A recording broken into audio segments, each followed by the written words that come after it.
Have you ever thought of the question, what coaster gives the best airtime? I'm not talking about the strongest, but the best airtime. Would that honor go to Boulder Dash, El Toro, Orion, Mako? Well, for me, that would have to go to a 74-year-old wooden roller coaster. For today's video, we're traveling to Ellisburg, Pennsylvania to talk about what will probably be some of the best airtime that I've ever experienced on a wooden roller coaster in my life. Today, we're talking about Phoenix at Knoebels.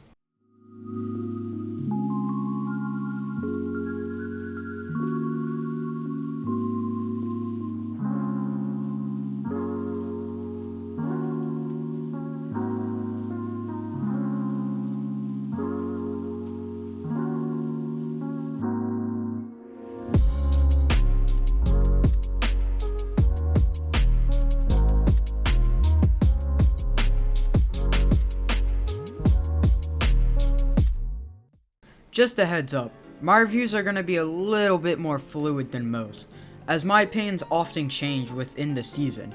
When I'm reviewing these, I don't really want to go off any stars or comparisons, I just generally want to go off my ride experience. So I won't be giving the ride X amount of points for different categories like first drop, airtime, launch, stuff like that.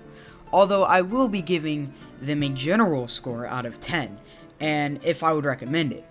With that being said, before we get into the real meat of this video, let's look at the history of Phoenix.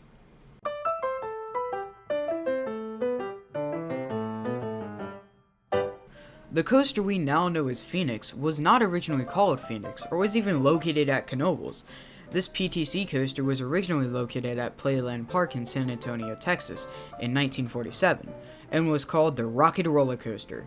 The Rocket would operate until 1980, when it was deconstructed and sent off to Ellisburg, Pennsylvania to be reborn from the ashes as Phoenix in 1985. And since we're on the topic, here's a little fun fact. Since there was no blueprints of the rocket, they had to number each board of the coaster and reconstruct it that way.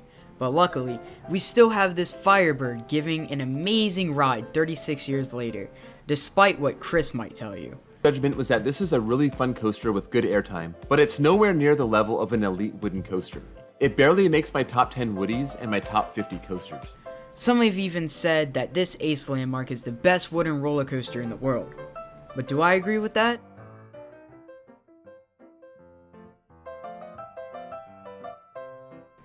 In my opinion, I think Phoenix is better than El Toro.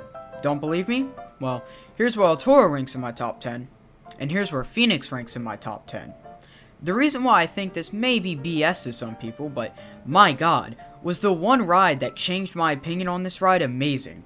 You see, when I first rode it, Phoenix was definitely a good ride, top 10 for sure. But Toro was still a couple spots ahead.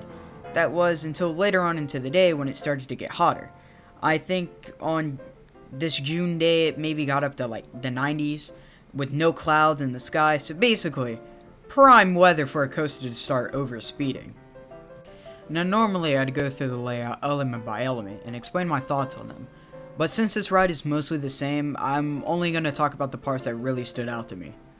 And first up on that list I want to talk about is the drop. I'm going to be honest, the drop kind of underwhelmed me, but that was probably because my first ride was in the morning on one of the first trains of the day in the front row. But on the other hand, when I went back to go ride it in the afternoon in the back row, it was really good. It probably gave me some standing airtime for a second, thanks to those buzz bars. The first turnaround wasn't anything too spectacular, but the speed hill right after it is legitimately amazing, even in the front row. Due to the shape of it and how low it is to the ground, you get sent flying out of your seat.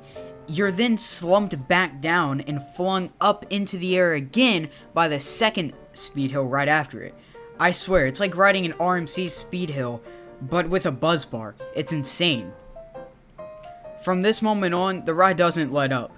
You may slow down on the second turnaround, but you get flung out of your seat, so it doesn't even matter. But now is where the real fun begins.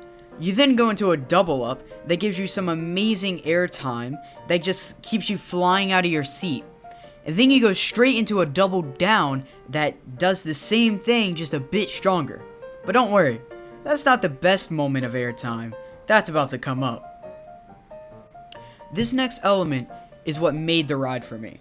This one moment of airtime had me genuinely fearing for my life with how much airtime I got. Don't believe me? Well, take a look for yourself. That element would have to be the drop off of the turnaround after the double down. I got flung so far out of my seat that I didn't touch the seat until the start of the next airtime hill. I don't know if it was because it was 90 degrees weather and I had that day, there were new wheels, or if I just got lucky. But when the coaster took that turn, I got laterals that were on par with Twister in the same park. And when I went down the drop, I got some ejector that is on par, if not better, than some RNCs like Steel Vengeance and Twisted Timbers. The rest of the ride is still amazing, and about the same as the first half, but it is not as good as that one drop that you just experienced. It doesn't matter because you're still trying to comprehend what just happened 5 seconds ago when you hit that brake. Phoenix is a fun ride with tons of amazing pops of airtime. That is, if it's hot and running fast. I can see this ride not giving as good of a ride experience if it's running on a rainy, cold day, but that doesn't mean you shouldn't give it a try. So in conclusion, I'm going to give Phoenix 7 terrified trays out of 10. It's a good ride to get your kid on if they're just not getting into coasters, while also giving a big thrill to seasoned enthusiasts thanks to that lap bar. Have you rode Phoenix? And if so, tell me what you thought of it in the comments below. But as always, remember to ride on.